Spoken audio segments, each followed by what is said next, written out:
자, 그리고 이제 실제로 여기 이제 구성됐던 이 화면의 진짜 목적은 숙소 등록하는 UX를 개선하려고 하는 건 아니죠. 아까도 말씀드렸듯이 이런 이제 그 사람들의 행동, 즉 관찰을 하려고 하는 게 목적이라고 보시면 됩니다. 실내 완성 안 할 거죠. 이제 수동으로 한다고 했었고요. 법 규제 대응도 이제 기타 카테고리에 넣어가지고 안 하려고 했어요. 일단은 시장성이 있는지를 먼저 확인하는 거죠. 이게 진짜 돈이 돼? 사람들 관심이 있어? 엄청 잘 만들어 놨어요. 뭐 AI 기능 엄청 좋고 막 정확하게 막 맞추고 추천도도 막 100% 나온다고 가정할게요. 그럴 일 절대 없지만. 어, 근데 사용자 10명이, 10명도 안 돼요. 한 명, 사용자. 나. 사용자 나 한 명이에요. 시장성 없는 거죠. 폐기 처분입니다.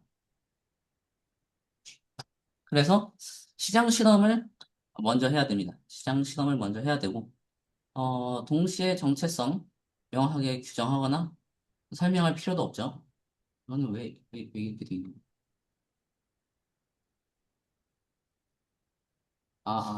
여기 깔려 있어서.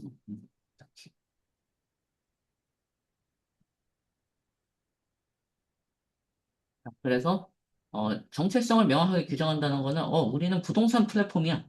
라는 거를 명확하게 규정하지 않는다는 소리예요. 이제 그걸 규정하는 순간 법적 대응을 들어가야 되거든요. 자, 그래서 관측 질문, 일반인이 자기 집을 올리냐? 그러니까 이제 빈집, 이제 소위 말하는 부도주아들이죠. 집 두 채 가지고 있는 사람들이 집을 올려가지고서, 수익화를 하려고 하냐? 그리고 이 사람들, 이제 공급하는 사람들도 마찬가지고, 수요 측면에서도 마찬가지고, 어디에서 이제 멈추게 되는가? 예약에서 멈추는지, 아니면 들어오자마자 막 뭐가 뭔지 모르겠어가지고 퍼널에서 이제 멈추는지, 혹은 이제 결제 단계에서 멈추는지, 아니면은 뭐야, 집을 등록하는 과정에서 멈추는지, 그 멈추는 포인트가 어딘지를 알아야겠죠. 이걸 알아야 사용자들이 여기서 대부분 이탈을 하네. 왜 이탈을 하지? 라는 것들을 일단은 찾기 시작할 거고, 그러면은 이 왜 이탈을 하는지에 대한 분석을 하겠죠. 아, 인지붕괴가 오는구나. 선택지가 너무 많네. 선택지가 너무 많아서 뭘 해야 될지 모르네. 이런 부분들을 찾기 위해서 결국에 어디에서 사람들이 멈추는지를 찾아야 됩니다. 자, 뭐 예를 들어서 이런 게 있을 수 있겠죠. 사진 단계, 사진을 업로드하는 단계. 이 말이 살짝 이상하네.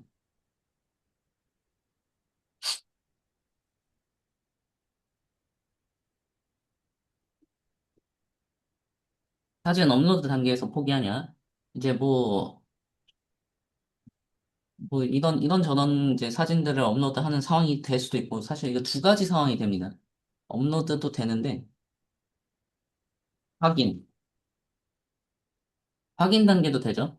사실 이제 그 업로드는 자기네 집을 그 팔아먹는다고 했을 때, 누가 와가지고서 이제 잠깐 빌려 쓰고, 돈을 받는다고 했을 때 힘들어도 올릴 거예요, 이건. 이건 사실 힘들어도 올릴 텐데, 확인하는 단계 같은 경우에는 신뢰성이죠.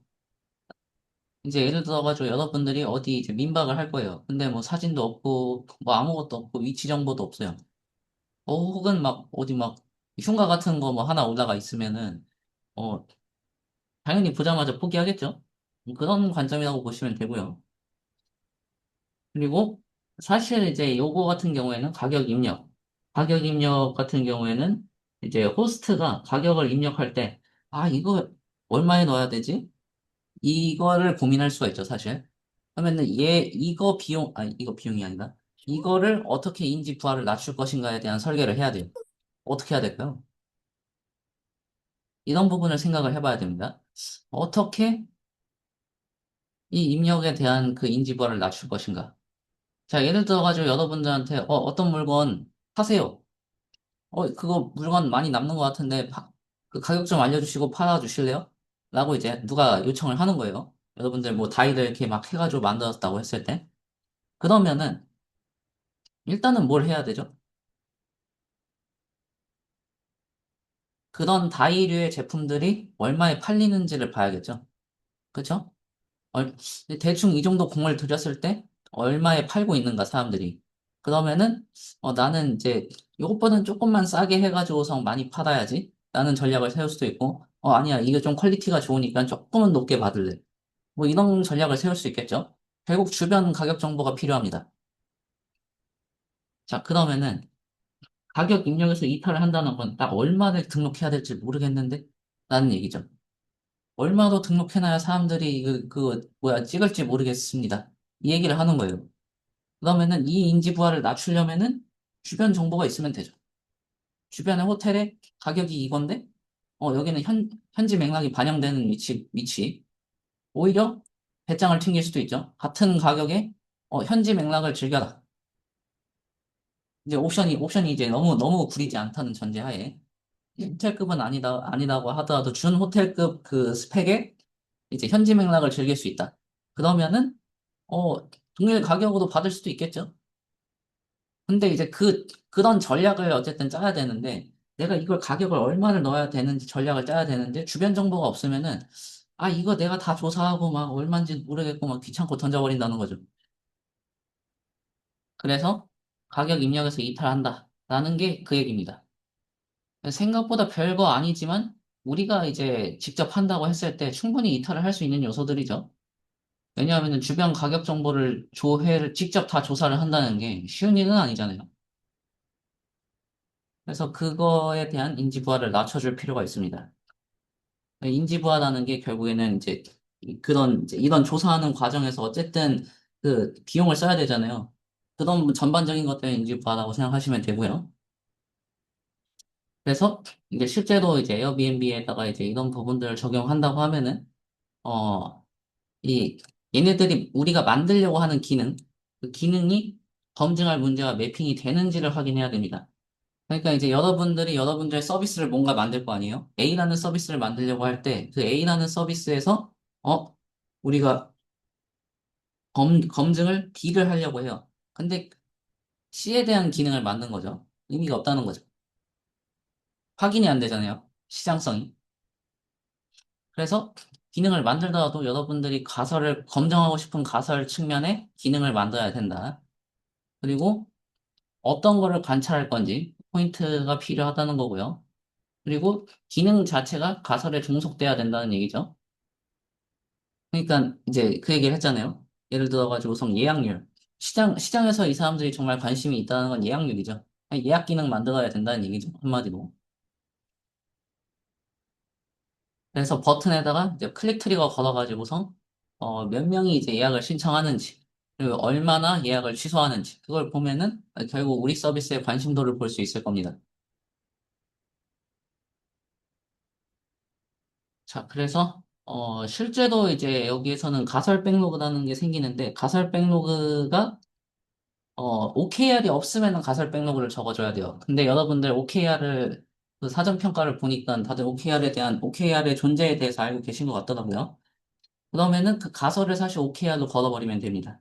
OKR로 걸어버리고 그 OKR에서 이제 그 키랑 이제 리절트 해가지고서 액션을 해야 되는 요소들 있잖아요. 그거랑 백로그랑 엮어버리면 되겠죠. 일단 그 부분은 나중에 어떻게 하는지 차차 보도록 하고요. 자, 첫 번째 단계, 가설을 정의해야겠죠, 일단. 저번에 이제 말씀드렸듯이, 이렇게 하면은, 이런 인지부하를 낮추면은 사람들이 전환을 할 것이다. 라는 가설이 있었죠. 그러니까 어떻게 예약률을 높일 것이냐. 라고 했을 때, 어, 이제 그 퍼널 흐름을 명확하게 만들어가지고서 인지부하를 낮추면은 전환율이 올라갈 것이다. 예약 전환율이 올라갈 것이다. 그런 이제 가설을 하나 세우는 겁니다. 여기 아래쪽에 있는 가설 A 이런 거죠. 사람들은 호텔이 아닌 개인 주거 공간에서도 숙박할 의사가 있다. 이런 거. 요거는 이제 조금 더 메타적인 가설이죠. 이거는 사실. 어쨌든 가설을 정의하고 이 가설에 대한 기능은 가설 검정을 이제 보조하기 위한 걸로 만들어야 된다. 요게 이제 기능은 가설에 종속되어야 한다. 이런 얘기라고 보시면 됩니다. 그래서 지금 보시면은 에어비앤비 케이스의 경우에 사람들이 이제 호텔이 아닌 개인 주거 공간에서도 숙박할 의사가 있다. 이게 좀 재밌는 용어인데 아까 제가 얘기한 예약률 같은 경우에는 조금 더 뎁스가 뎁스가 아래쪽에 있어요. 뎁스가. 세부사항이라는 거죠. 세부사항이라는 건데, 지금 이거는 뎁스가 더 위쪽에 있죠. 기능의 언어가 아니라 사람의 행동의 언어죠. 그렇죠? 숙박할 의사 있어? 를 물어본 거예요, 사실. 그래서 여기 유도할 행동, 기능 관점이 아니라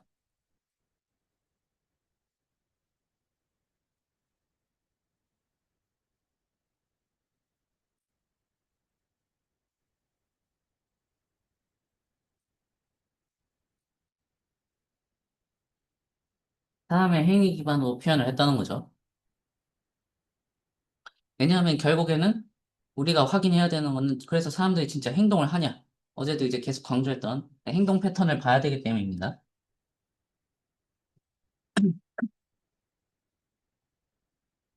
죄송합니다.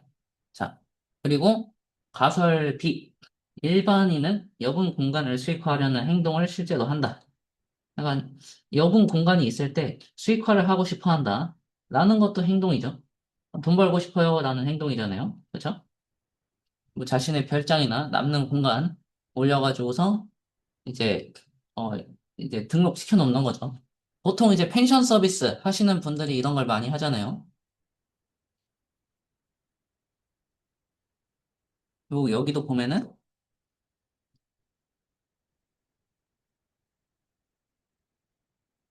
가설을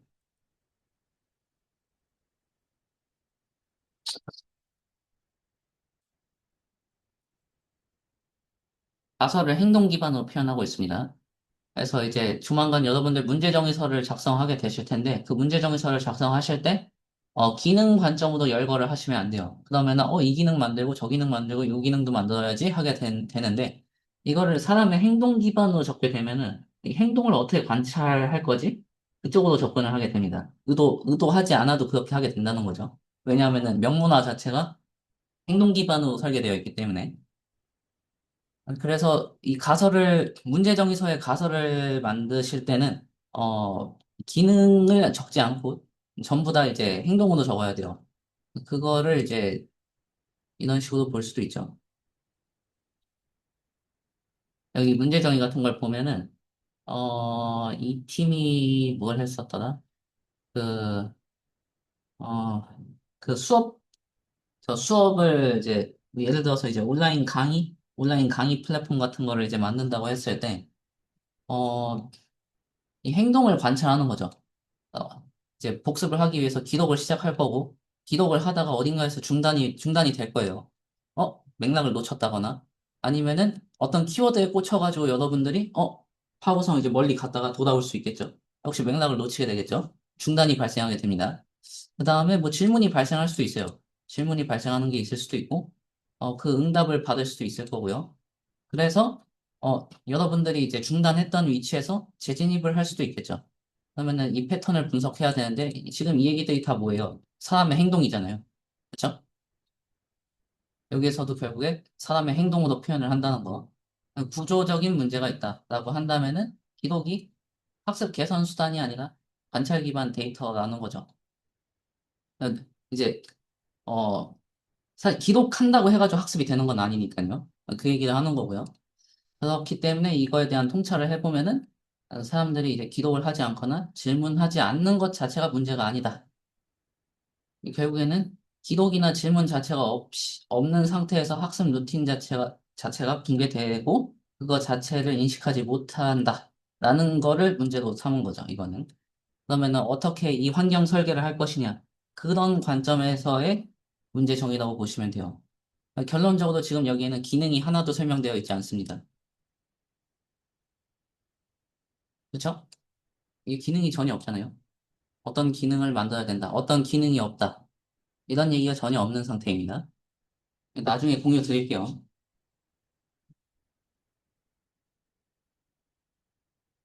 잠깐 좀 빨리 봤으니까 살짝 한번 살펴보시죠.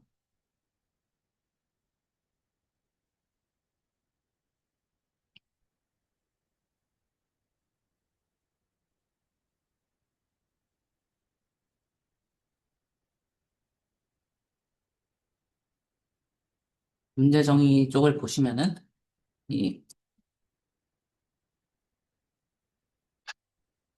제가 말씀드렸듯이 사람의 행동 단위로 구성이 되어 있는 걸 볼 수 있어요. 말이 조금 어렵긴 하죠. 말이 좀 어렵긴 하지만 잘 들여다보시면은 아, 전부 행동 단위로 구성이 되어 있구나. 기능이 설명이 되어 있지 않다라는 거. 그리고 아래쪽에도 보면은 기능에 대한 얘기가 없습니다. 관측 지표, 관찰 지표 이런 것들을 전부 살펴봐도 사람의 행동을 어떻게 그 가져가게 만들 것인가. 그쪽 관점을 보기 때문에 그래요.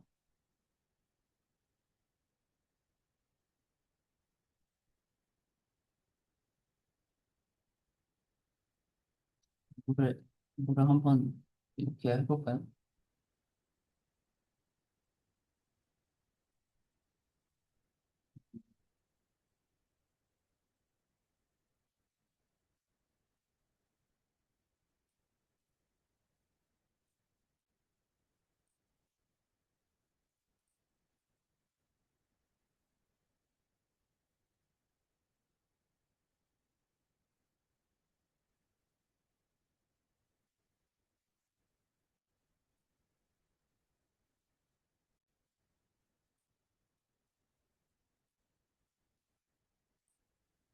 이런 질문이죠. 아마 여러분들이 가지셨을 법한 질문이긴 합니다.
애초에 차단을 해버리는 거죠. 참고로 저도 N이기 때문에 어, 이걸 보면은 어, 이런 것도 붙여볼까? 저런 것도 붙여볼까? 자연스럽게 그냥 머릿속에서 생각이 들어요. 그래서 행동의 언어로 표현을 해버림으로써 기능에 대한 생각을 원천적으로 차단을 시키는 거죠.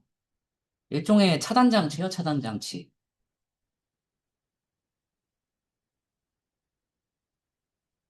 링크를 드리겠습니다.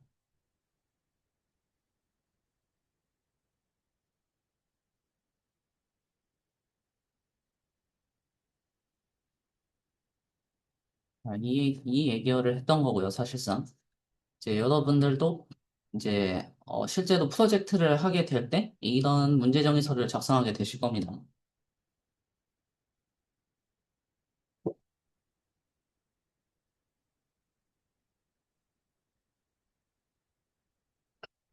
이게 좀 재밌는 부분이죠. 프레임 자체를 바꿔버린 건데, 기록이나 질문을 하지 않는 상태에서 학습 루틴이 붕괴한다는 거, 그리고 그거 자체를 사실 이걸 안 하면은 인식 자체를 못 한다는 거, 요런 이제 프레임을 바꿔버렸죠. 기록을 안 하거나 복습을 안 하는 사람이 문제다라는 게 아니라 그 시스템이 없는 게 문제다라는 프레임으로 만들어버린 거니까요.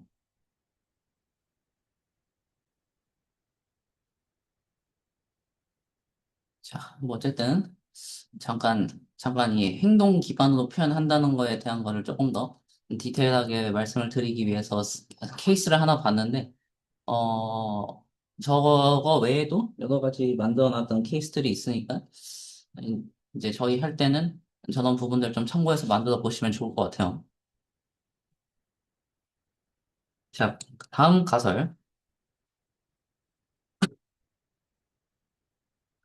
최소 정보, 가격 위치만으로도 탐색은 시작된다.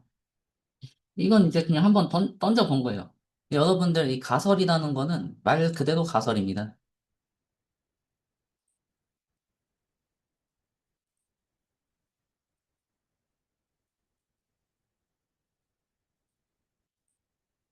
던져보기죠. 이런 거 다 이제 비슷한 느낌이잖아요. 자, 말 그대로 가설이라서 한번, 이럴 것 같은데?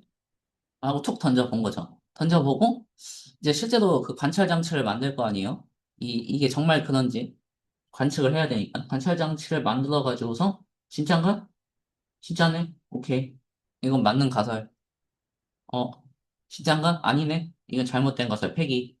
이런 식으로 간다고 보시면 돼요.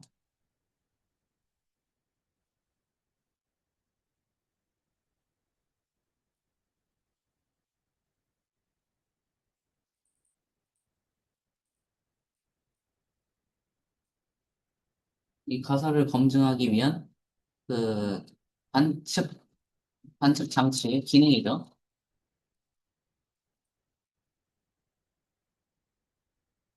그리고 여기에 하나를 더 붙이자면은, 어, 그, 만들고 가설이 맞으면 유지, 틀리면 폐기. 이런 겁니다. 왜냐하면은 몰라요. 진짜 모르는 거죠. 왜냐하면은 가격이랑 위치만 있어도 정말 사용자들이 올까? 해보고 오네 진짜 신기하네. 맞다는 얘기고요. 어, 뭐 올 것 같은데 했는데 안 와요. 잘못됐구나. 그러면은 왜 안 오지? 그거를 이제 분석하기 시작하는 거죠. 자, 근데 사실 올 가능성이 높습니다. 왜냐하면은 가격 정보가 있다는 것과 위치 정보가 있다는 거는 보통 이제 여행에 있어가지고서 나는 이쪽 현지의 맥락, 이 현장에서 이제 뭔가 진행되고 있을 때 그걸 즐기고 싶어서 가는 거잖아요. 즐기고 싶어서 가는데 그 정보가 있어요. 일단은 탐색을 하겠죠. 이런 게 있어? 가까운데? 가격도 싸네? 그래서 일단 한번 던져볼 수 있는 가설이라는 겁니다. 물론 이게 아닐 수도 있어요. 근데 이제 충분히 던져볼 수 있을 만한 가설이라는 거죠. 가고 싶은 장소가 있을 때 위치와 가격이 마음에 든다면 가볼까? 라는 생각에서 출발하는 가설이고요. 결국에는 이 생각을 기반으로 이 위치에 대한 조사를 하도록 유도를 해볼 수가 있겠죠. 그래서 정말 이게 발생을 하는가? 그러니까 이제 그 가격 정보랑 위치 정보를 이제 해놓고 사진이랑 이렇게 쭉 그리드로 나열한 다음에 사람들이 검색을 하는지를 보면 되죠. 검, 이거를 이제 검색하는 비율을 보면은, 우리 사이트에 1000명이 들어왔는데, 990명이 다 이걸 검색을 했다. 그럼 대성공이죠. 이 가설은 퍼펙트한 거죠, 거의. 자, 그래서, 어쨌든 이렇게 가설을 쭉 만들어 놓는 겁니다. 일단은 가설을 쭉 만들어 놓고, 자, 두 번째, 이제 기능과 가설을 매핑하는 거죠. 이 기능과 가설을 매핑하는 겁니다. 자, 아까도 말씀드렸듯이 가설이 더 상위에 있고 기능은 이 가설에 대한 거를 확인하기 위한 보조 수단이었었죠. 관측 관측 장치가 돼야 되는 녀석들이니까요. 자, 그래서 실제로 숙소 리스트를 보여주는 뭐 기능을 만들었다고 해볼게요. 그러면은 이거는 이제 숙소라는 도메인이 있고 거기에 이제 리스트라는 기능이 이제 들어간 거죠. 그러니까 백로그도 치면은 어, 인증되지 않은 사용자가 어, 숙소 리스트를 조회합니다. 라는 백로그가 하나 사실 만들어지는 거죠. 그리고 이제 검증 가설 같은 경우에는 A가 되겠죠. 리스트를 보는 거니까요. 숙박할 의사가 있다는 거는 결국 클릭으로 나타날 거고요. 그래서 이거 정말 클릭을 했니? 를 보면은 아, 관심이 있네. 라는 걸 체크를 할 수 있다는 거고요. 그 다음에 상세. 상세 보기는 이제 그래서 그 리스트로 나왔을 때 찍어서 들어가는 얘기죠. 그러니까 크러드로 치면은 R이죠, R. 리드. 그러면 얘도 이제 백로그로 치면은 이런 게 하나 나오겠죠. 숙소 도메인 안에서 어, 인증 안 할 거니까 인증되지 않은 사용자가 숙소 단건에 대한 상세 보기라는 제목의 백로그가 하나 튀어나올 거고 이 백로그가 매핑되는 가설은 얘겠죠. 마찬가지로. 자, 그리고 이 상세 보기를 했을 때 의미가 있으려면은 체류를 했는지를 봐야겠죠. 이렇게 막 계속 이렇게 막 위아래 올려보면서 가격도 어떻게 한번 다시 보고 위치도 한번 확인해보고 그다음에 다시 왔다 갔다 하면서 괜찮네 안 괜찮네 이런 걸 할 테니까 결국 이제 체류 시간이 얼마나 나오냐 이걸 보면은 이 상세 보기를 했을 때도 사람들이 여기에 어느 정도 관심이 있는지를 지표화할 수 있습니다. 들어가자마자 나갔다. 관심이 없다는 얘기죠. 자, 문의 버튼. 문의 버튼은 이제 그래가지고서 이렇게 문의를 누르냐라는 거잖아요. 그러면은 이거 같은 경우에는, 사실상 프론트 쪽이죠. 지금, 이쪽은 프론트랑 백이랑 같이 동작하는 쪽이고, 문의 버튼은 이제 사실 문의 버튼에다가 그냥 구글 폼 같은 거 붙여놓을 수 있잖아요. 그러니까 문의 버튼 쪽은 순수하게 프론트 쪽만 신경 써도 될 수도 있죠. 그렇죠? 역시 마찬가지로 이 숙소에 대한 거를 이제 결국 예약하려고 하는 거니까 문의를 하는 걸 거예요. 그래서 검증되는 가설은 A겠죠. 이 뭐 수익화를 한다든지 탐색기를 한다든지 이 관계가 없잖아요. A 가설이고요. 그래서 결론적으로 문의 버튼을 누르는 그 전환율 자체를 보는 게 이쪽일 겁니다. 자, 그 다음에 호스트 등록 버튼 같은 경우에는 이제 기능으로 만든다고 하면은 AWS S3 같은 것도 필요할 거고 사실 복합 도메인이죠. 어, 이제 하우스라는 도메인이 하나 있어야겠죠. 하우스 도메인 하나 있고 그다음에 호스트니까 이게 이제 그 제공하는 공급자잖아요. 그러니까 수요자랑 공급자 정도는 구별을 해줘야 되니까 어 이제 어카운트에서도 이 사람이 그 공급자다, 수요자다라는 거를 표기할 수 있는 그 도메인이 하나 필요하겠죠. 그리고 하우스 도메인 필요할 거고요. 복합 도메인, 즉 도메인 간 협력이 필요한 그런 작업을 하게 될 거고 거기에서 이제 등록을 했을 때 이제 AWS S3에 사진도 올라가고 그다음에 이제 뭐 저 뭐야 저 글이나 디스크립션 이런 것들 올라가고 가격 정보 DB에 이렇게 저장이 되면서 등록이 될 겁니다. 자, 이런 걸 이제 이 기능을 만든다고 하면은 사실 이 기능을 만들기 위한 백로그는 꽤 여러 개가 나올 것 같아요. 백로그는 꽤 여러 개가 나올 텐데 검증하는 가설은 B죠. 왜냐하면 이건 호스트가 자기 거 등록하는 거니까요. 검증 가설은 B입니다. 그래서 호스트가 얼마나 자기 거를 시작하냐, 등록해서 시작을 하냐, 그 관점을 보는 파트고요. 그 다음에 등록 플로우. 등록 플로우는 이제 이 등록하는 과정 자체죠. 그러니까 실제 프론트엔드 관점을 얘기한 거예요, 이건. 이거는 퍼널 관점입니다. 왜 저글이 안 돼?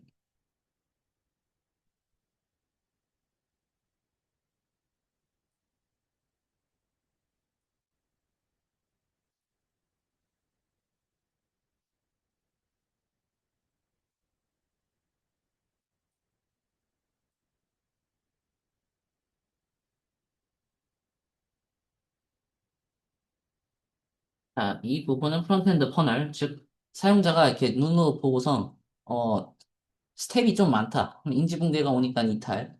스텝이 한두 개다. 단순하니까 금방 할 수 있죠. 그래서 이 등록 플로우를 보면서, 어, 뎁스 몇에서 이탈을 하는가를 보는 거예요. 결론적으로 행동을 하는 거죠. 이 호스트가 행동을 하는 건데, 사실 엄밀하게 말해서 이거는 액션 프릭션에 해당합니다. 그러니까 이제 행위에 대한 그 마찰을 제공한다는 거죠.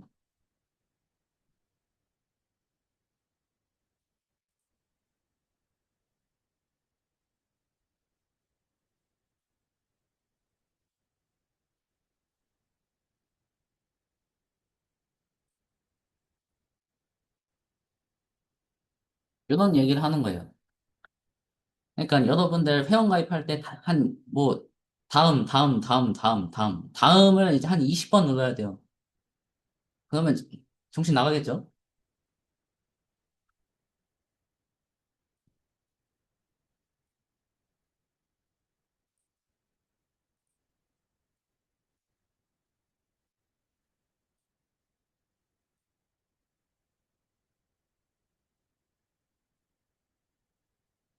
자, 이런 식으로 회원가입 시 다음 버튼만 20번 눌러야 한다. 그러면 이건 뭐 그냥 봐도 정신 나갈 거 아니에요? 이걸로 이해를 하시면은, 아, 이게 이탈한다는 얘기구나. 인지붕괴라는 게 이런 얘기구나. 바로 감이 오실 겁니다. 솔직하게 말해가지고서 이 뎁스 한 두세 개만 돼도 조금 그래요. 뎁스 한 두세 개만 돼도 굉장히 힘들죠. 그래서 홈택스가 매우 힘들잖아요.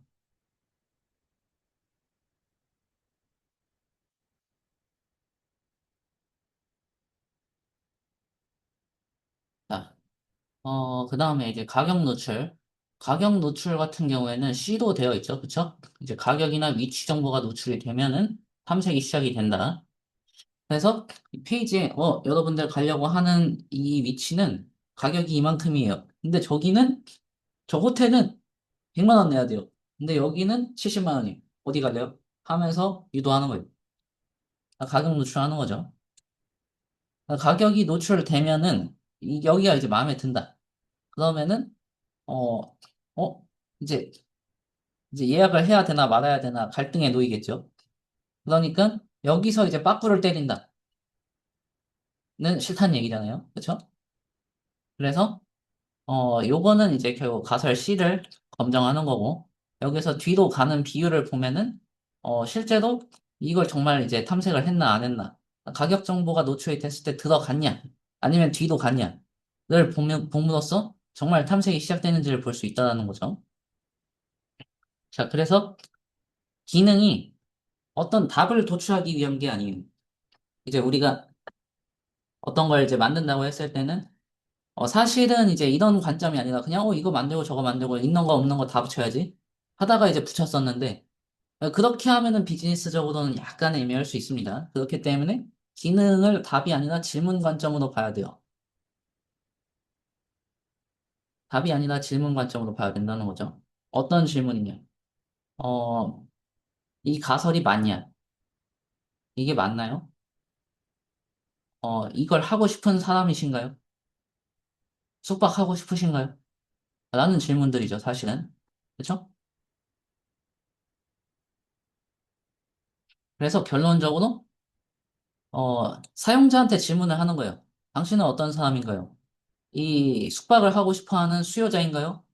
아니면은, 숙박을 하고 싶어 하는 수요자들한테 공급을 해주고 싶은 공급자인가요?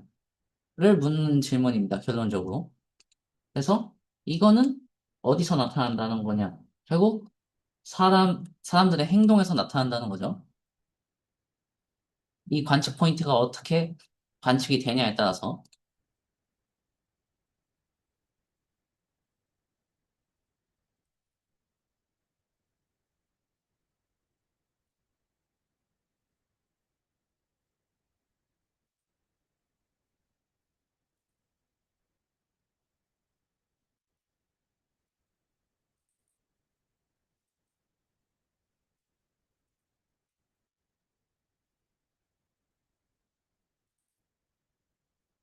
그렇죠? 그래서 행동을 보면은, 아, 이 사람이 관심이 없구나. 이 사람은 관심이 많구나. 이 사람은 어쨌든 되게 좀 이렇게 하려고 하는 사람이네. 그거를 다 알 수 있기 때문에, 어, 결국 이런 질문에 대한 이 질문에, 이 질문 자체를 던지는 게 기능이고, 이 질문에 답을 해주는 거는 데이터죠. 지표죠, 지표. 관찰된 지표. 그래서 전체 1000명 중에서 이거 900명이 클릭을 했는지, 그리고 전체 1000명 중에서 문의를 한 사람이 뭐 200명이 되는지, 뭐 그런 지표를 통해서 결국 행동으로 나타난다는 거예요. 네, 이런 부분을 이제 또 저쪽 그 철학이나 심리학 쪽에서는 행동경제학이라고 하는데, 어, 결국 그 행동을 해내야 시장에서 이제 먹히는 서비스를 만들 수 있다는 거고요.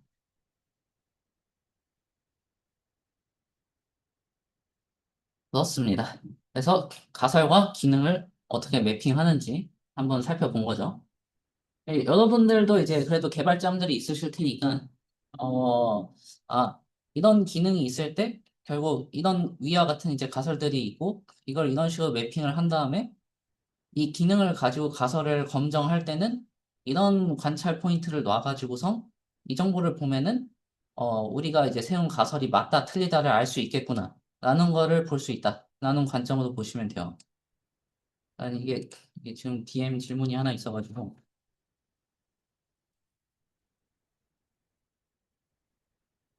기능은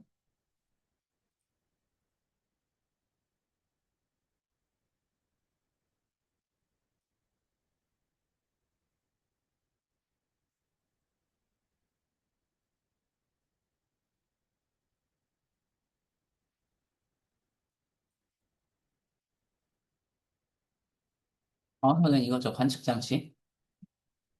클릭을 했냐? 클릭을 했을 때 트리거를 발생시켜서 구글 구글 애널리틱스를 붙인다든지 아니면은 구글 태그 매니저를 붙인다든지 아니면 DB에 그 이벤트를 저장한다든지 이거니까요. 자, 그리고 관측 포인트는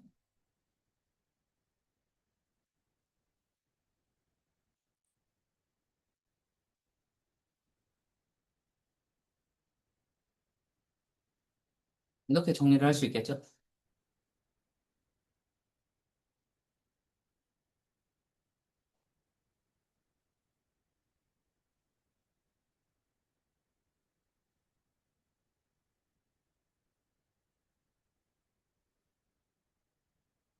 아, 약간 몰아쳐서 들어갔는데 시간이 살짝 애매하네요.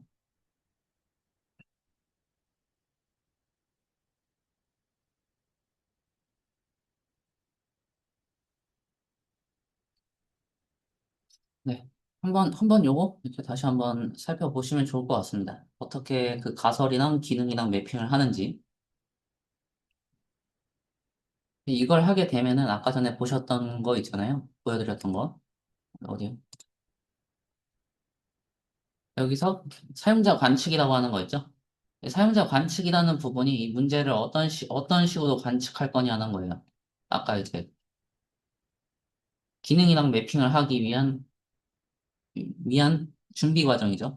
어떤 걸 관찰을 해가지고서 진짜 문제가 있는지를 볼 것인가. 그런 부분들입니다. 이거 좀 빡세긴 한데,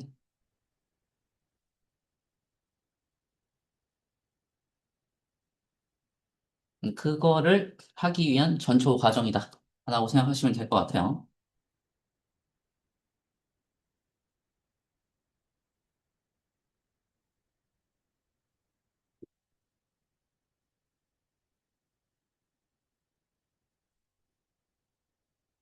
자, 시간이 살짝 애매하니까 2분 정도가 남았는데, 2분 정도는 정리를 살짝 한번 해보죠.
보시면서 잘 이해 안 되시는 부분들 있으시면 질문을 주셔도 괜찮습니다.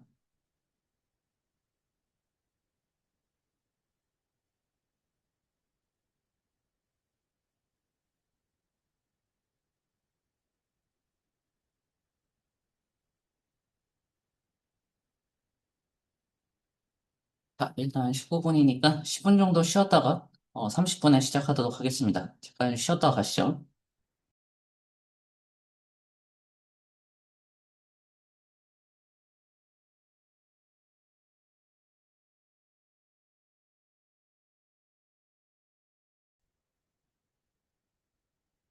자, 어, 이제 이게 상당히 좀 소름 돋는 얘기죠. 실패가 실행력이 부족해가지고선 발생하지는 않습니다. 왜냐하면은 이제 보통 우리가 어떤 뭐 만들어 보자 해가지고 그냥 이제 갖다 들이받고 만들었네? 끝났네? 이제 이렇게 이렇게 프로젝트가 그냥 만들고 끝. 이런 일들이 이제 사실 좀 많았던 거죠. 그래서 이제 그 비즈니스를 리딩 한다거나 뭐 PM 같은 거를 이제 한다고 하면은 PL도 마찬가지긴 한데 PO도 마찬가지고 이 장 용어를 바꿔야겠다. PO도 사실 마찬가지고 PM 비즈니스 리딩.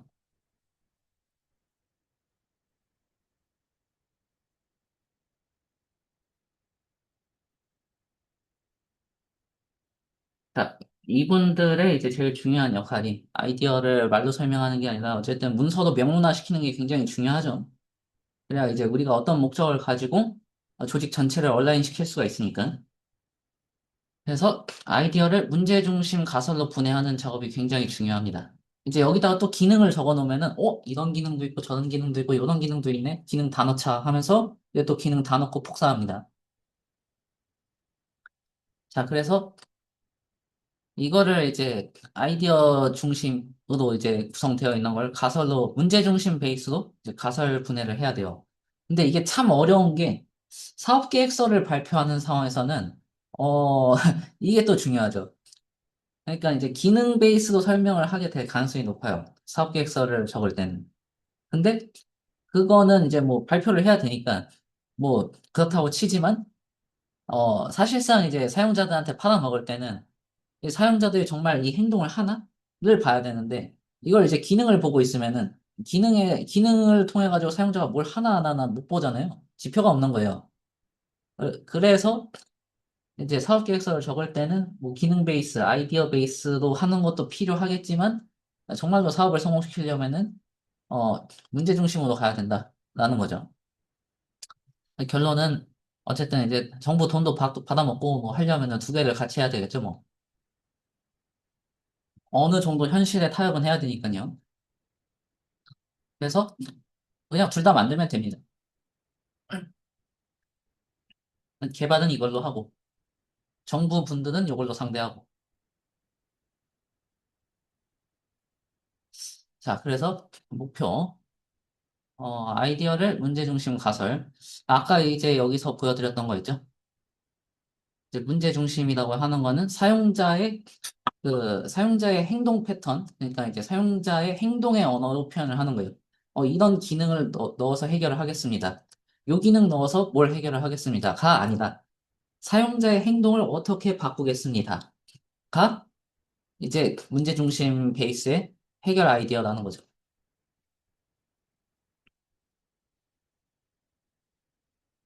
자, 그래서 추상적인 아이디어를 검증 가능한 문제 가설로 변환한다.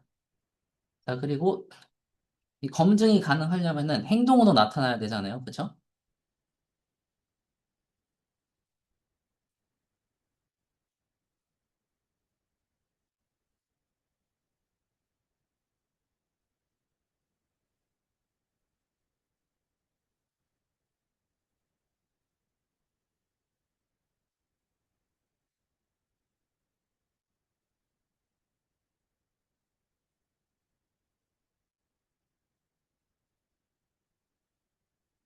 이게 아니면은 그냥 감이죠, 감.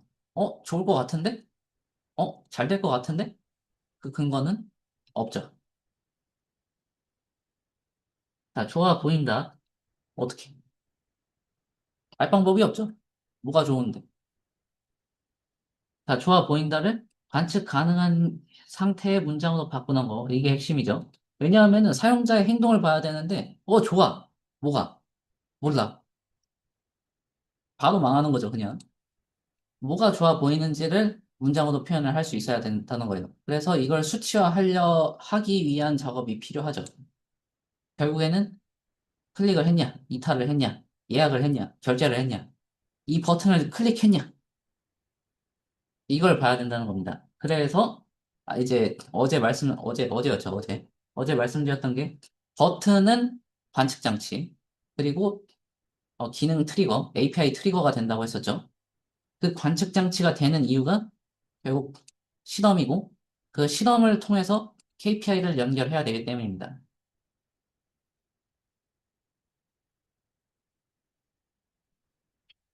음, 그리고 이런 질문이 있었어요.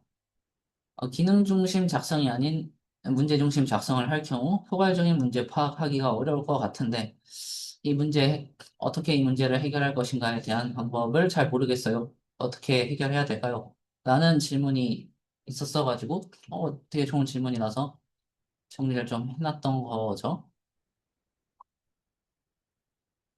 이게 좀 길긴 한데 질문에 대한 이제 재정의를 한번 해야 되죠. 어, 무엇을 만들지 정하는 게 아니라 무엇을 아직 정하지 말아야 하는지 관리를 하려고 하는 거예요. 왜냐하면 가설을 검증해야 되니까. 근데 다 만들어 버리면은 문제가 이게 생겨요. 여러분들 이제 그래도 AI를 하려고 오셨으니까 다들 그 다중 공선성 그러니까 이제 그 뭐라고 해야 돼? 어, 저 상관관계라고 하죠. 그러니까 A랑 B랑 있을 때 얘네들이 독립적인 게 아니라 A가 움직이면 B가 같이 딸려가는 거. 이런 걸 이제 상관관계라고 하잖아요. 그 상관관계가 생겨버리면은 어떤 가설을 검증했을 때 이게 진짜 얘 때문에 올라간 건가? 아니면은 이게 두 개를 같이 해서 올라간 건가? 아니면 얘는 관계 없는데 그냥 이게 있어서 올라간 건가? 그 측정이 안 되는 거. 그래서 그거를 측정하기 위해서 어떤 걸 아직 하지 말아야 하나, 그거를 이제 관리하는 방법이 문제중심 작성법이라고 보시면 됩니다. 사실 토스가 이걸 굉장히 잘해요. 토스가 이걸 굉장히 잘하는 기업 중 한 명입니다. 토스에서 이제 그 리드급들을 보면은, 이 얘기를 굉장히 많이 하긴 해요. 하면 안 되는 거. 뭘 하자가 아니라 뭘 하지 말까. 이 얘기를 진짜 많이 합니다. 그래서 질문에 대한 재정의. 문제 정의는 되었는데 실질적인 결정을 어디서 해야 되는지 모르겠다라는 질문이었던 거죠. 그래서 기능 정의서 작성하면 안 되나? 라는 거예요. 자, 근데 이 기능 정의서는 사실 문제 정의서, 그 다음에 해결 방안 탐색 문서, 그 다음에 결정 로그까지 떨군 다음에 그 다음에 사실 나오는 거거든요.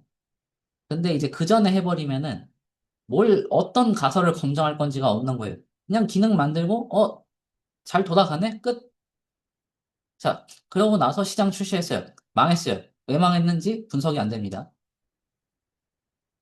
그러면은 그냥 시간과 공을 들여가지고서 아무것도 얻을 수 없는 그냥 연습 한번 해본 거죠. 기능 개발을 연습한다는 관점에서는 이게 의미가 있을 수 있어요. 하지만 비즈니스를 연습한다는 관점에서는 가치가 없습니다. 왜냐하면은 어떤 가설이 검증된 것도 아니고 이게 실패했을 때 어떤 인사이트를 얻을 수 있는지도 모르고 그리고 이게 되면 왜 됐는지도 모르고 안 되면 왜 안 된 건지도 모르는 거예요. 그러면은 다음에도 같은 방식으로 실패하는 거죠.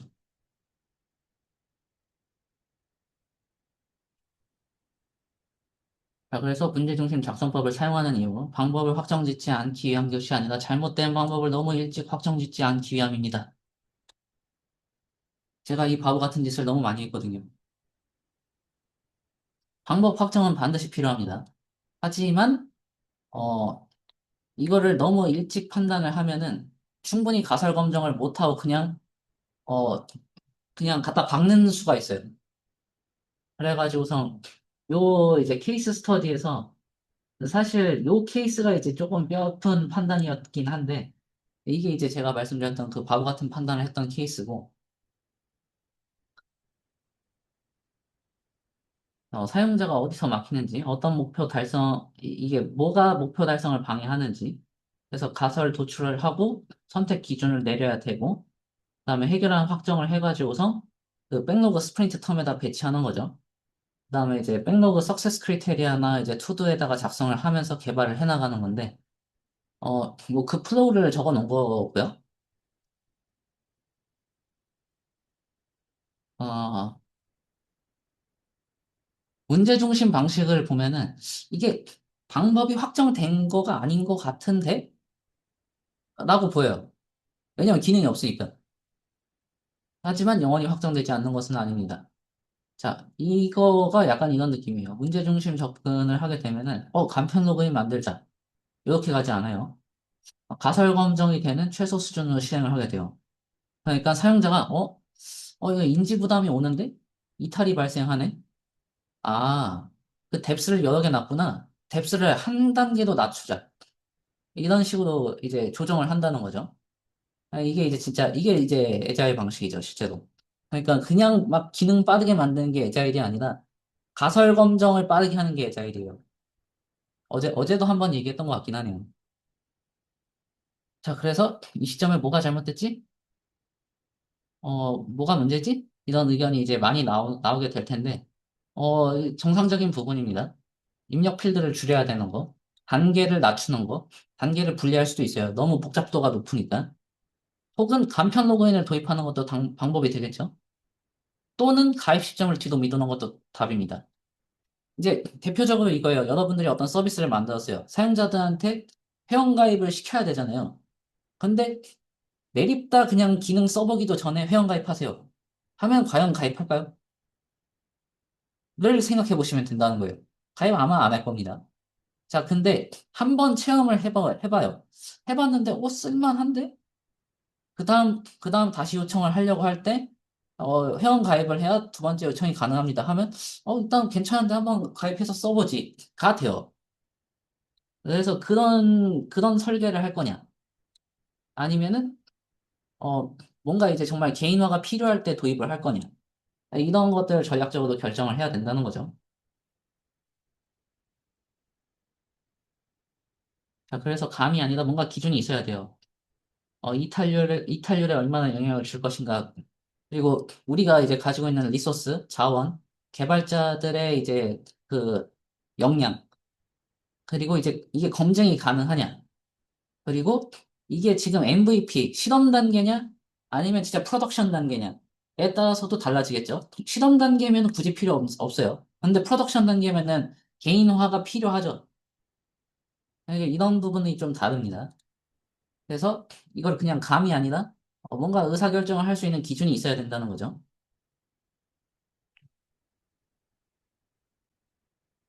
어, 그리고 이걸 결정하는 시점은 이렇게 두 가지 중 하나에서 나오게 됩니다.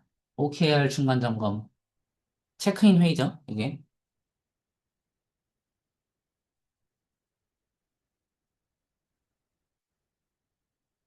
OKR 체크인 회고를 할 때 의사결정을 할 수 있을 거고요. 그리고 이제 백로그 작성할 때 이제 스프린트 텀, 그러니까 스크럼을 하면서도 할 수도 있어요.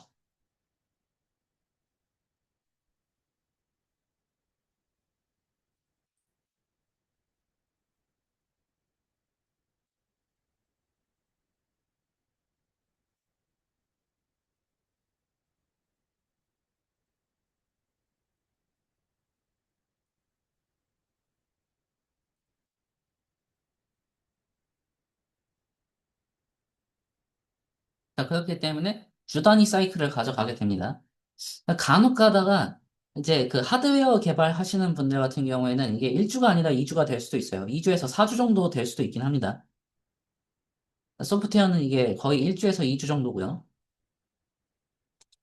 그리고 이 과정이 어디에 기록이 되는가 했을 때, 문제 정의서, 그다음에 해결한 검토 기록, 요 해결한 검토 기록에 방금 전에 이제 여기서 보셨던 요게 이제 그 해결 방안 탐색 문서 그리고 얘를 결정을 하면서 떨구는 결정 로그 문서가 있어요.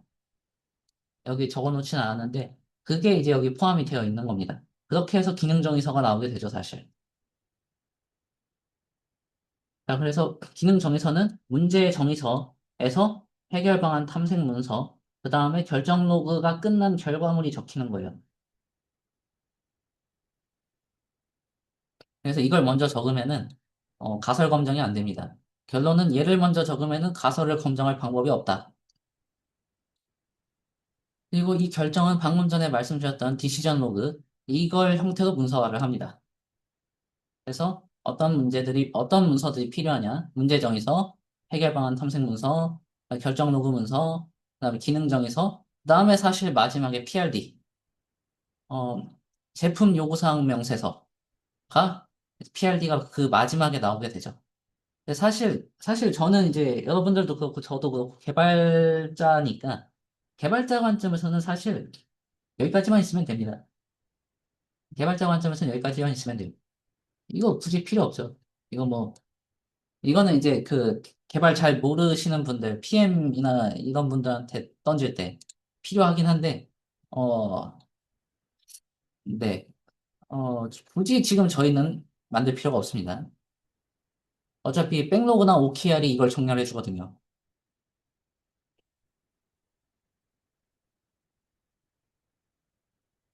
음, 요건 제끼고 요약을 받아보죠. 자, 그래서 저거 요약이 이 문제중심 작성법으로 접근하는 게 방법을 미루는 게 아니에요. 왜냐하면은 결정을 하지 않고 있으니까 이게 언제 결정되는 거지? 라고 생각을 할 수 있는데 결정을 미루는 게 아니라 잘못된 방식을 너무 빨리 확정하지 않기 위해 쓰는 거예요. 그래서 케이스 스터디들이 있는데 어, 문제를 먼저 정의해놓고 가능한 해결 방안들을 쭉 열거를 해놓고 그 다음에 이제 우리한테 주어진 리소스, 그 다음에 자원, 인력, 이런 것들을 이제 전부 다 그 기준으로 놓고 어떤 결정을 내리는 거죠. 결정을 내림으로써 이제, 일단 이번에는 우리 이런 걸 만듭시다. 기능 정의를 하게 되는데, 이때 그냥 OKR이랑 백로그 적어도 돼요.